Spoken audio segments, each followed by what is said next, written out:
Board की एक और साजिश का खुलासा करने जा रहे हैं हम, जहां पर दरअसल दिल्ली वक्फ बोर्ड की नजर सिर्फ मंदिरों की जमीन पर नहीं है, बल्कि दिल्ली वक्फ ने डीडीए के ऑफिस, टीडीसी बस अड्डे के साथ साथ एमसीडी के कूड़ा घर की जमीन पर भी अपना दावा ठोका है।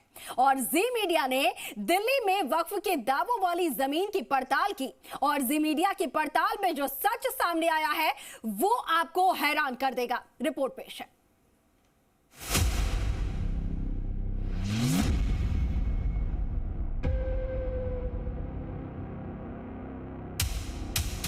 हिंदू मंदिरों पर वक्फ का दावा।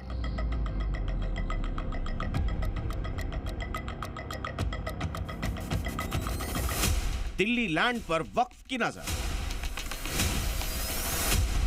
डीडीए प्रॉपर्टी पर वक्फ का केस।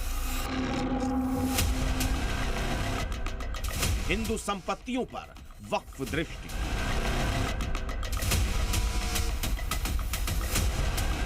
वक्फ संशोधन बिल का प्रस्ताव आते ही वक्फ बोर्ड तिलमिला उठा और साल 2019 में दिल्ली अल्पसंख्यक कल्याण बोर्ड की एक रिपोर्ट में जो दावे किए गए हैं उसे देखकर तो यही समझ आता है कि न खाता न बही, वक्फ बोर्ड जो कहे वही सही।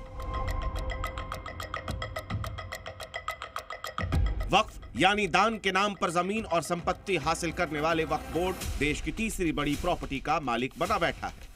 लेकिन लालच और साजिश के इंतहा देखिए कि दिल्ली वक्फ बोर्ड राजधानी में मंदिरों और हिंदू प्रॉपर्टीज के साथ साथ डीडीए के दफ्तर, डीटीसी बस अड्डा, यहां तक कि एमसीडी के कूड़ा घर को भी अपनी प्रॉपर्टी बता रहा है। यह दिल्ली सरकार के अल्पसंख्यक मंत्रालय को दी गई वर्ष 2019 की रिपोर्ट है।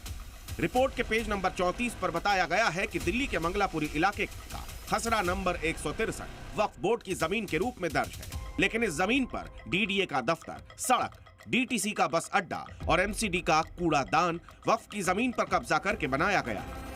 अब आपको वक्फ के दावे वाली जगह दिखाते हैं। यह है मंगलापुरी की वो सड़क जिस पर अभी गाड़ियां दौड़ रही हैं, बस, कार, साइकिल चल रही है, लेकिन वक्फ इसे अपनी जमीन बता रहा है।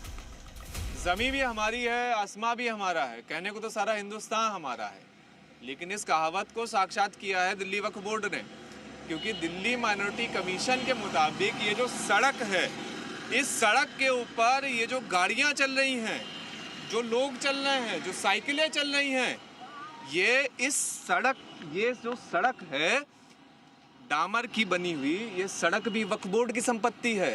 और ये हम नहीं कह रहे हैं, ये दिल्ली माइनॉरिटी कमीशन कह रही है कि खसरा नंबर 163 में ये सड़क भी आती है और इसे इंक्रोच कर लिया गया है।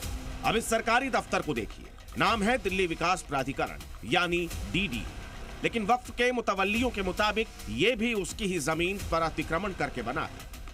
वक्फ बोर्ड के मुताबिक ये जो ऑफिस बना हुआ है मंगलापुरी में डीडीए का, ये भी उनकी संपत्ति है। और ये हम नहीं कह रहे हैं, ये भी दिल्ली माइनॉरिटी कमीशन की रिपोर्ट ही कह रही है। और यहाँ तक कह रही है कि डीडीए ने तो उनकी जमीन के ऊपर कब्जा करके अपना ऑफिस बनाया है। तो ये स्थिति है इस वक्त देश की राजधानी दिल्ली में, जहाँ पर क्या सड़क हो, क्या सरकारी ऑफिस हो, हर किसी को वक्फ बोर्ड की संपत्ति घोषित किया गया है। सिर्फ इतना ही नहीं, दिल्ली वक्फ बोर्ड ने मंगलापुरी के दिल्ली ट्रांसपोर्ट कॉर्पोरेशन यानी डीटीसी बस अड्डे की जमीन पर भी अपना दावा ठोक दिया है। और तो और वक्फ बोर्ड ने दिल्ली में एमसीडी के कूड़ा घर को भी नहीं बख्शा, कूड़े के ढेर के नीचे दबी जमीन को भी वक्फ अपनी जागीर बता रहा है। अगर 163 का कोई खसरा है या गवर्नमेंट इसके अंदर कोई चीज़ ऐसा चाहती है कि उसको डेवलप करना चाहती है, तो उसके लिए बहुत सारी स्कीम जो है, नबार्ड को जो नाम सुना होगा आपने, वो 2013 के अमेंडमेंट के बाद ही आया। तो उसके अंदर बहुत सारे लैंड्स को जो है डेवलप करने की कोशिश की गई।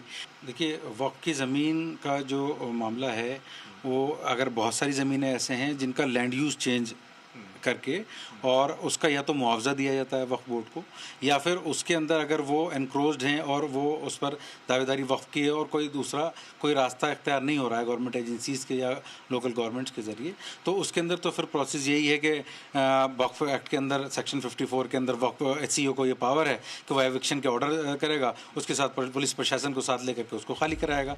आज की तारीख में वक्फ के पास जमीन और संपत्तियों को लेकर असीमित ताकत है और वक्फ संशोधन बिल में वक्फ कानून 1995 के सेक्शन 40 को हटाया जा रहा है। इस कानून के तहत वक्फ बोर्ड को किसी भी संपत्ति को वक्फ की संपत्ति घोषित करने का अधिकार था। दरअसल वक्फ अधिनियम की धारा 40 पर सबसे ज्यादा विवाद है। धारा 40 में प्रावधान है कि अगर वक्फ बोर्ड किसी संपत्ति को वक्फ संपत्ति समझता है तो उस पर दावा कर सकता है। धारा 40 वक्फ बोर्ड को अधिकार देता है कि संपत्ति को नोटिस देकर और फिर जांच करके वक्फ की प्रॉपर्टी तय कर सकता है। वो वक्फ की जमीन है। वक्फ ये भी तय कर सकता है कि ये शिया वक्फ है या फिर सुन्नी।